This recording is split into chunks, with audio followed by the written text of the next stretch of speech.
રામ જય જય રામ, શ્રી રામ જય જય રામ, સચ્ચિદાનંદ ભગવાનની જય. સવારમાં મીનામૈયાએ સરસ 2-3 પ્રશ્નો પૂછ્યા હતા, એનો સત્સંગ ચાલ્યો હતો. એ પ્રશ્ન એવા હતા કે મીનાબેનનું કહેવું એમ હતું કે સંખ્યા ઓછી હતી, ત્યાંથી ફરીથી પ્રકાશ પાડજો એને. એટલે એ બીજા બધી અલગ અલગ પ્રકારની શિબિરો કરીએ કે શિબિરોમાં જઈએ કે જ્ઞાન સભામાં જોઈન થઈએ ત્યારે બહુ મજા આવે છે. તો એવી કોઈ શિબિરમાં જવાની ઈચ્છા થતી હોય કોઈને તો કરાય કે ના કરાય, ચાહે કોઈ બીજા મહાત્માની હોય કે પછી વિપશ્યનાની હોય કે જ્ઞાનની શિબિર હોય કે ધ્યાનની હોય. એક પ્રશ્ન હતો. બીજો પ્રશ્ન હતો કે પોતાની સ્થિતિ દખલાયેલી હોય, રજોગુણ તમોગુણનો પ્રભાવ ચાલતો હોય, તો પોતાની વિપરીત સ્થિતિમાં પોતાની નિત્યતા કેમ ટકતી નથી? પોતાનું નિત્ય હોવું જે છે એ પ્રશ્ન હતો. અને ત્રીજો પ્રશ્ન હતો કે સામે બધે પોતાના સ્વરૂપે આત્મા સ્વરૂપે દેખાવા જોઈએ, તો જ્યારે વિપરીત પરિસ્થિતિ કોઈ સંજોગ એવો આવે છે ત્યારે બીજો દેખાવા લાગે છે અને બીજા ટાઈપનું વર્તન થઈ જાય છે. તો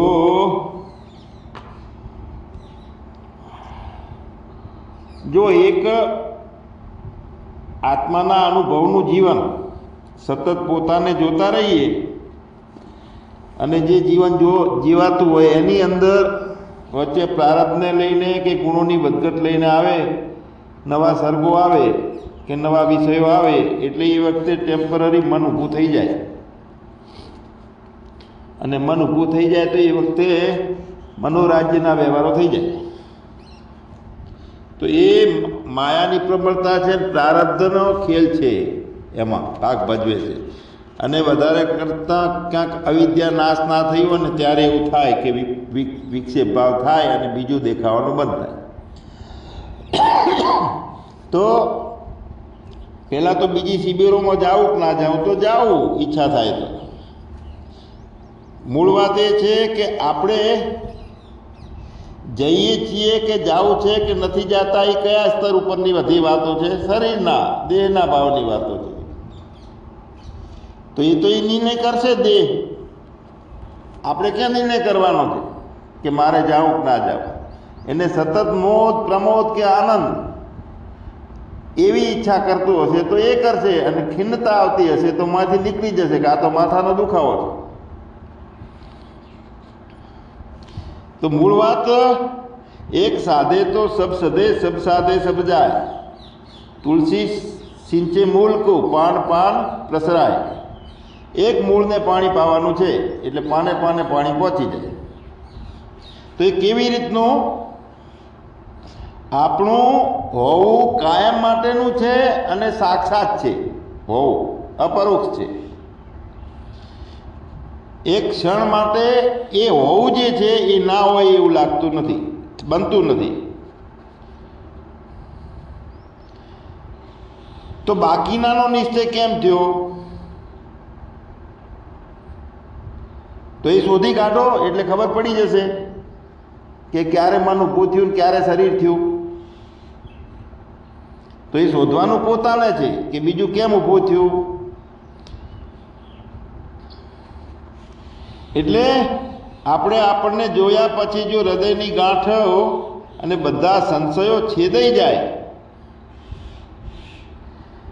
તો છેદાઈ જાય એ બરોબર છે, જ્ઞાનની વાત છે. પણ સામે બીજું તો આવે છે, વિપરીત સંજોગોમાં બીજો આવે છે, બીજું આવે છે, આત્મભાવ ભૂલી જવાય છે, બીજાના વ્યવહારો થાય છે. તો કોને થાય છે?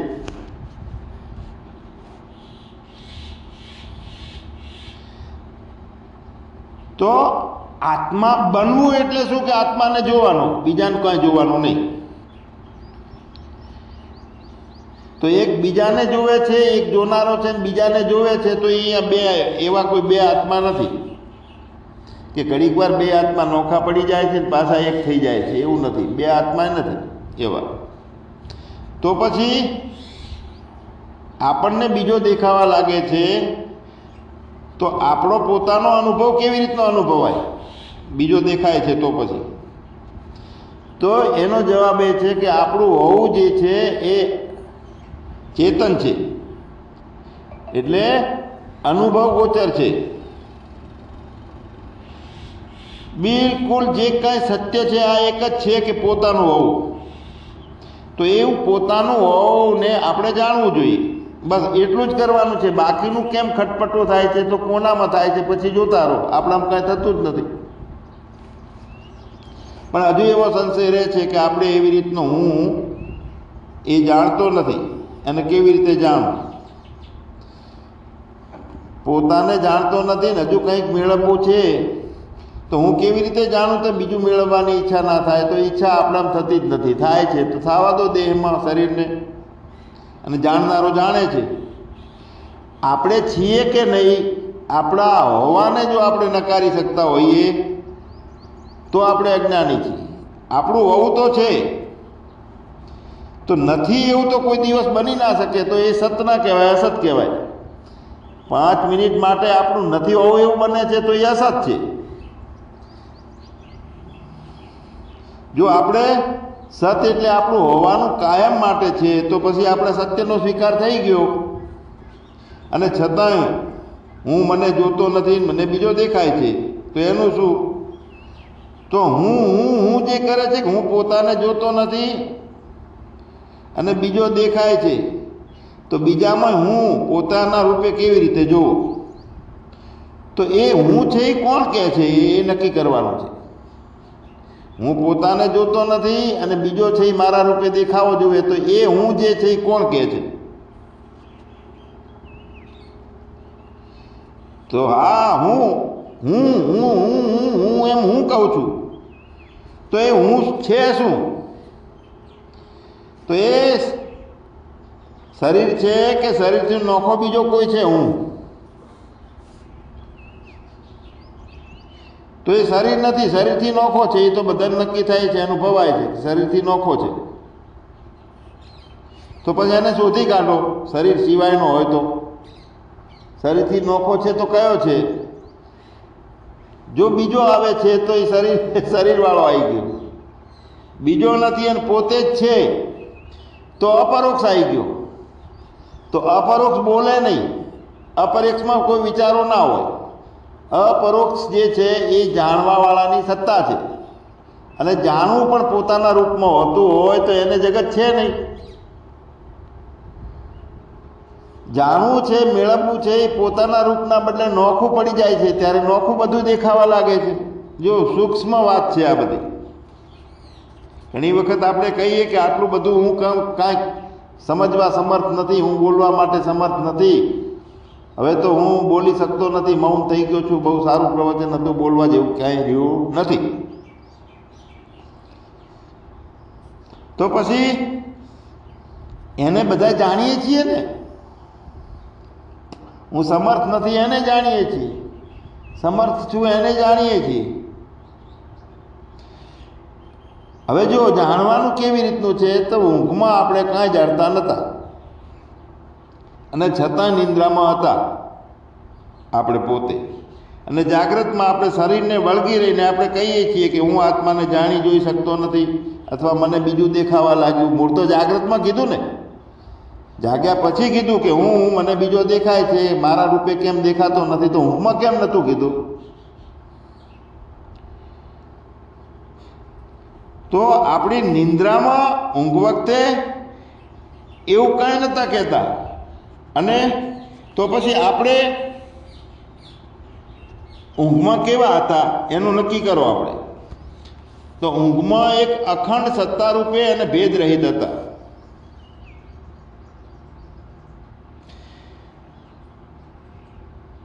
તો બુદ્ધિ ને બધું ક્યાં હતું? તો બુદ્ધિની જ્યાંથી ઊભું થયું અહીંયા હતું. અને આપણું અખંડત્વ અને ભેદરહિતતાનું ભૂમિકા જે હતી એ કમ્પ્લીટ હતી ઊંઘમાં.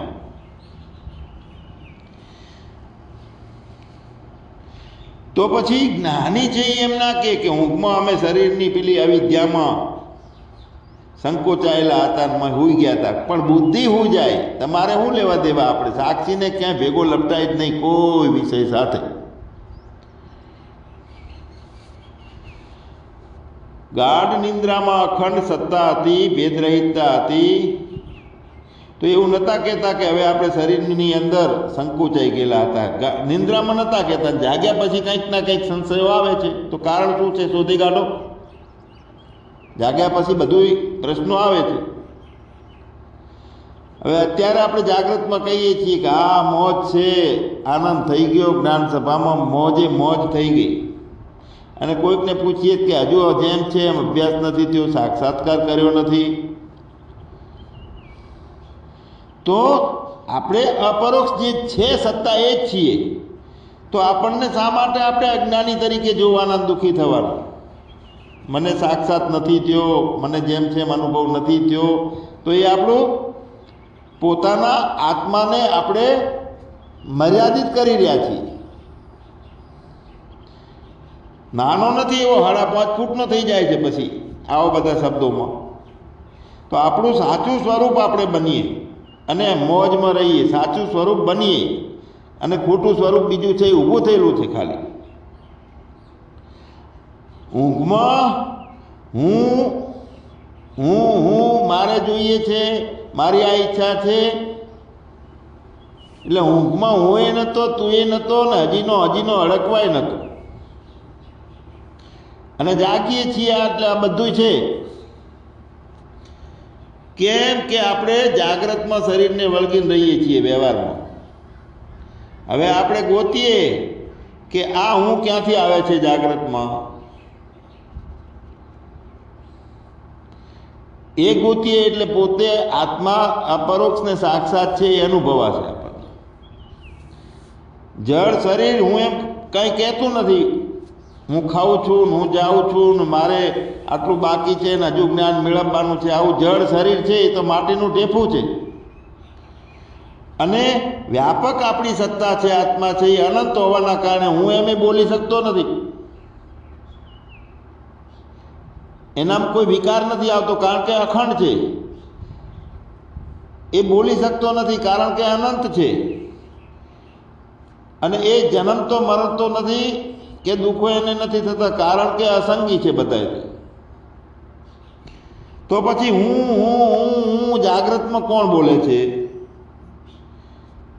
તો ખૂબ બધું પ્રવચનો સાંભળ્યા પછી જ્યાં મનન નથી થતું અને આત્મવિચાર નથી થતો એટલે હજુ સમજાતું નથી કે હું ને કેવી રીતે શોધવો.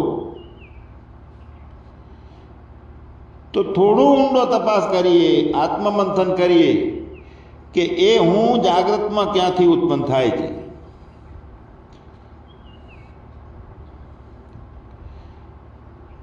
તો એ હુંમાંથી હું ઉત્પન્ન થાય છે એટલે સાચો હું રહેશે ને, ખોટો ઊભો થયો ઉત્પન્ન થયેલો છે એ જતો રહે છે. નક્કી કરવાનું છે કે એક ઉત્પન્ન થઈ જાય છે ને આપણે એક રાખવો છે. કેમ કે એક છે જ, બીજો છે એ ખોટો છે. એટલે આપણે તપાસ કરીએ, ઊંડાણથી જઈએ કે ક્યાંથી ઉત્પન્ન થયો. તો કે મારામાંથી ઉત્પન્ન થયો, એ હું છું. અને ઉત્પન્ન થયેલો હું છે એ તો ગાંઠ ઊભી થઈ હૃદયની અંદર માન્યતાની, જાગ્રત અવસ્થાના કારણે. એટલે તરત જતો રહેશે ખોટો હું. અને બાકી કોણ રહેશે? તો હતો એ નહીં. કોઈ દાડો આવન જાવન નથી, ઉત્પન્ન થતો નથી, બંધ થતો નથી, રજા પાડતો નથી, રાત્રે ઊંઘતો નથી. જેની સત્તામાંથી બધું સ્ફુરિત થાય છે તો બધું ઉડી જશે ને એક રહેશે.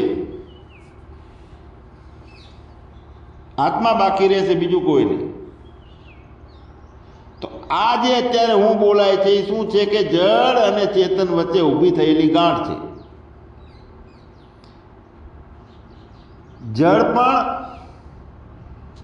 દુઃખી નથી થતો અને ચેતન પણ દુઃખી નથી થતો. જળ પણ સુખી નથી થતો અને ચેતન સુખી નથી થતો. પણ બંનેની વચ્ચે ઊભી થયેલી ગાંઠ, અને એ ગાંઠ છે એ વ્યવહારમાં આપણે એને સત્તા આલા છે એટલે પાછી પાંગરી જાય છે એ ગાંઠ. તો પાંગરી જાય છે એવું કોને લાગે છે? ગાંઠને લાગે છે, ગાંઠ પાંગરી જાય. પણ કાયમ અખંડ સત્તાની અંદર ના હે ના હુઆ ના હોવનહાર. શરીર હું નથી, આત્મા હું નથી, તો પછી હું કોણ અને ક્યાંથી ઉત્પન્ન થાય છે? તો નથી જડતો તો હજુ શોધો. નથી જડતો તો હું ક્યાંથી ઉત્પન્ન થાય છે? તો કહે છો કે હું સમજતો નથી. જ્ઞાન સભામાં આનો પ્રશ્ન લો એટલે મને સમજણ પડે, જ્ઞાનનો પ્રકાશ આલો. તો એ હું ક્યાંય બહારથી નહીં, અંદરથી ઉત્પન્ન થાય છે. ક્યાંથી આવે છે? જો બીજે ક્યાંયથી ઉત્પન્ન થતો હોય તો બીજું તો કાંઈ છે નહીં, ક્યાંથી બીજેથી ઉત્પન્ન થાય? એટલે બીજેથી ઉત્પન્ન થતો હોય તો આપણે બીજે ગોતવા માટે જઈએ, પણ એ જ્યાંથી ઉત્પન્ન થાય છે એ પોતાની અંદર હોવાથી આપણે એની મેળે જ શોધી કાઢવાનું છે દરેકને. એમાં પછી કોઈ માથે હાથ મેલે ચમત્કાર કરે જ્ઞાન થઈ જાય એવું નથી. વાળ વગર વેલો ના ચડે, પણ વાળ હાલે, તમને અવરનેસ હાલે, નેગેટિવિટી ના આવે એના માટે તમે એ જ છો, બીજા નથી. આ બધા આધારો હાલે, બાકી ગોતવાનો છે આપણે.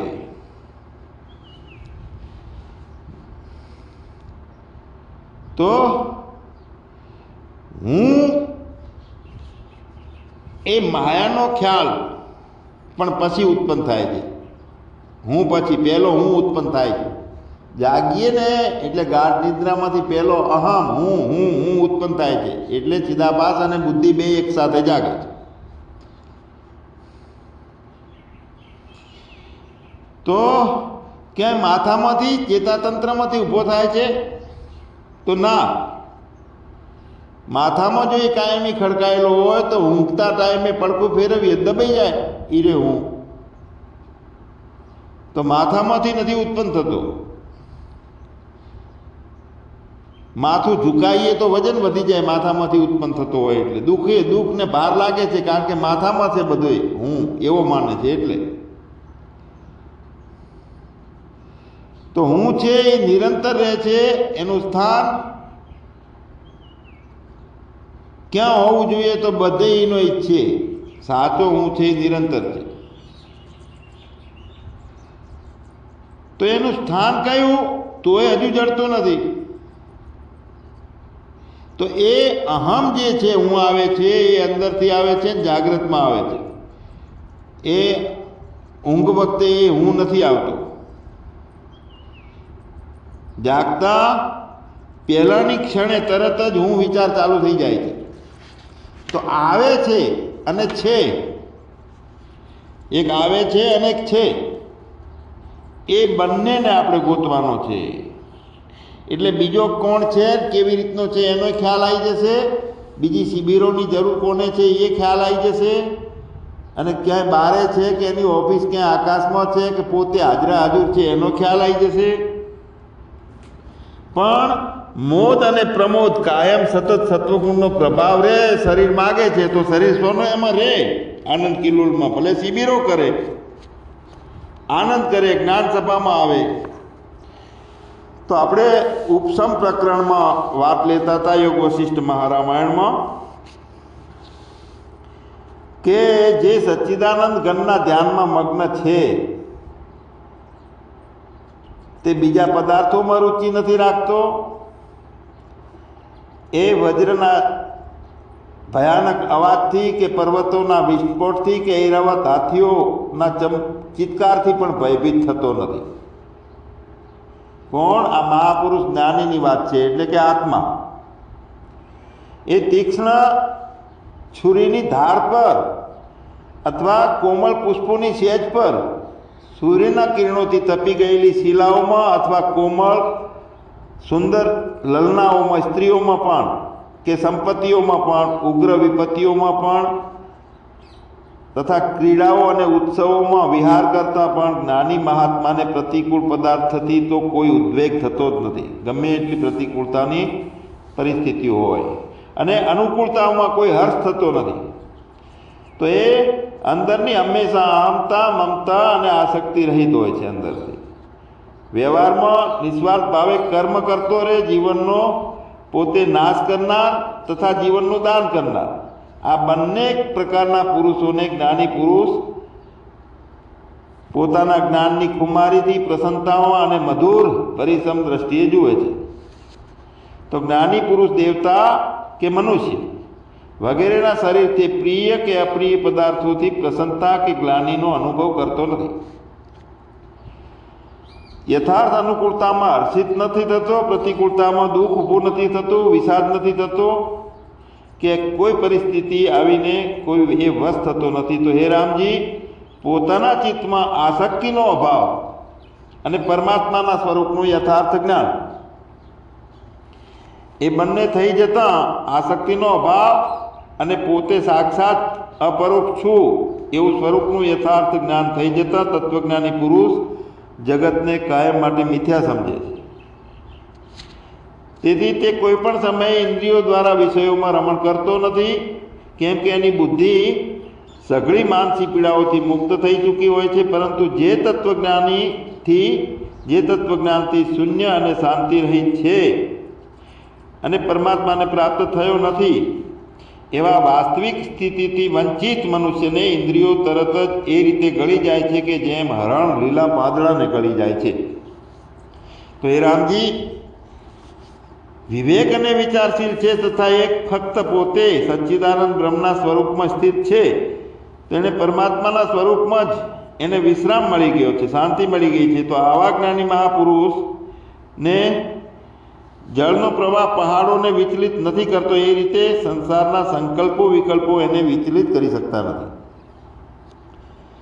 તો તમામ સંકલ્પોની સીમા જ્યાં પૂરી થઈ જાય છે ત્યાં આત્મ સ્વરૂપ પદમાં જે જ્ઞાની વિશ્રામ પામી ચૂક્યો છે, તો એ પરમાત્મા પ્રાપ્ત મહાત્મા એની દ્રષ્ટિમાં સોનાનો સુમેરુ પર્વત હોય પણ તણખલાની જેમ છે. તે વિશાળ હૃદય મહાત્માઓની દ્રષ્ટિમાં સંપૂર્ણ સંસાર એક તુચ્છ તણખલું, અમૃત અને વિષ, નાનું અને મોટું એટલે કે કલ્પ અને ક્ષણ બધું સમાન છે. અને જે જળ દ્રશ્ય સંસારનું જે આદિ અને અંતમાં અસ્તિત્વ જ નથી, તેની જો વર્તમાનમાં થોડા સમય માટે પણ સત્તા પ્રતીત થઈ રહી છે, તો તે જીવાત્માનો ભ્રમ છે, ભ્રાંતિ છે.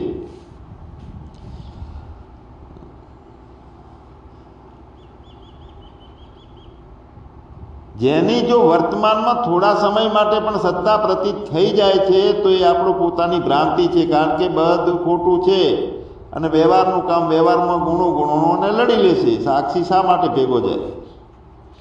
તો જ્ઞાની શરીર, મન, બુદ્ધિ તથા આસક્તિ રહિત થઈને ભલે ગમે તે કર્મ કરે અથવા ના કરે, પણ અનાસક્ત કાયમ હોવાના કારણે એ ક્યાંય લેપાયમાન થતો નથી. તો કહે છે કે હે રામજી, કોઈ પણ મનોરાજ્યની સંપત્તિનો નાશ થઈ જાય કે ના થાય, મનની અંદર મનોરાજ્યની સંપત્તિ બધી મનોરાજ્યની જ છે. જેટલું જગત ઊભું કર્યું છે એ મને જ કર્યું છે. તો એ મનોરાજ્યથી ઊભી થયેલી કોઈ પણ સંપત્તિ, ગાડી, લાડી, વાડી ગમે તે હોય, તો એના કારણે થતા સુખ દુઃખથી એ પ્રભાવિત થતો નથી જ્ઞાની. અને અનાસક્ત રહીને કામ કરતો હોવાથી તે કર્મોથી જે કાંઈ સુખ દુઃખો ઉત્પન્ન થાય છે, તો એ કર્મના સુખ દુઃખ રૂપી ફળથી એ પ્રભાવિત પણ થતો નથી કે હા મારે સારું થઈ ગયું એમ. એટલે આસક્તિ રહિત મનનો મહાત્મા પુરુષ આંખો દ્વારા વિષયને જોવા છતાં કાંઈ જોતો નથી. એનું મન પરમાત્મામાં સ્થિત હોવાના કારણે કાંઈ જોતો નથી એવું હોય છે.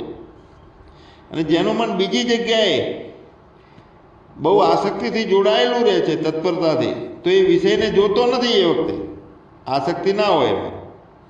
અનાસક્ત રીતે મન બીજી જગ્યાએ જોવાનું થતું હોય એને, પણ એ વિષયને જોઈને એને એમાં કાંઈ નોખી લકીરી બનતી નથી કે જગત સાચું છે ને આમ હું દુઃખી થવું છું રહ્યો એમ. તો આ અનાસક્ત મનનો જ્ઞાની મહાપુરુષ સાંભળતો હોવા છતાં નથી સાંભળતો, સ્પર્શ કરતો હોવા છતાં નથી કરતો, સૂંઘતો હોવા છતાં નથી સૂંઘતો, આંખોને ખોલતો અને બંધ કરતો હોવા છતાં તે કાંઈ કરતો નથી. તો હે રામજી, આ આસક્તિ જ સંસારનું મુખ્ય કારણ છે. આસક્તિ જ તમામ પદાર્થોનો હેતુ છે, આસક્તિ જ વાસનાઓનું મૂળ છે, અને આ શક્તિ તમામ વિપત્તિઓની જડ છે. આ શક્તિ એટલે હજુ એનો અર્થ કરીએ કે મારા સિવાયનું આ, પોતાના સિવાયનું આ આવ્યું એટલે બધી વાસના આવી, બધી વિપત્તિઓ આવશે, દુઃખ આવશે, સંસાર ઊભો થશે, ભાર લાગશે, બંધન લાગશે. આ થયું તો હું છે તે જ આ છે.